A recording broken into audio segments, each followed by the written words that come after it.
আজ হলো সরস্বতী পূজা আর সন্ধ্যেবেলায় বানানো হবে গোটা চচ্চড়ি।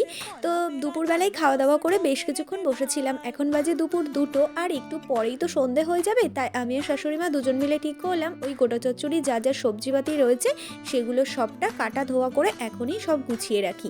তাই এই যে দেখো গামলি ধরে নিয়ে আমি চলে এসেছি গোটা চচ্চড়ি বানানোর জন্য। যে যে সবজিগুলো আমাদের রেডি করা হয়েছে সেই সবজিগুলো এখন বেশ ভালো করে আর কি নিয়ে বাইরে চলে এসেছে, আর আমি সমস্ত আনাজগুলো নিয়ে এসে এখানেই আর কি দিয়ে দিচ্ছিলাম। আজকে সকালে ঘুম থেকে ওঠার পর দেখছি জানো তো একেবারেই কোনো ঠান্ডাই নেই, আর দুপুরবেলাতে কি গরম হচ্ছে, একটু রোদ্দুরে দাঁড়ানো যাচ্ছে না। তাও এই গাছের ছাওয়াটা মানে একটু বসেছে, গাছের ছাওয়া রয়েছে, কোনো প্রবলেম হচ্ছে না। আর গাছে থেকে এখন তুলে নিচ্ছি 9টা কাঁচা লঙ্কা। বাপি লঙ্কা নিয়ে এসেছে, বাট বাপি জানে না লঙ্কাগুলো না সব বোটা ছাড়িয়ে ফেলেছে।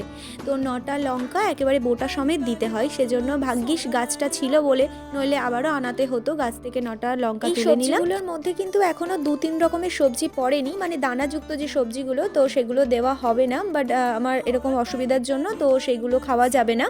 তো যেগুলো দানাযুক্ত না সেগুলো দেওয়া হয়েছে। তো তারপর সমস্ত সবজিগুলো নিয়ে এখন আমি কলে চলে এসেছি। মা এখানে ধুয়ে নিচ্ছিল আর আমি তার সাথে একটু পাম্প করে দিচ্ছিলাম।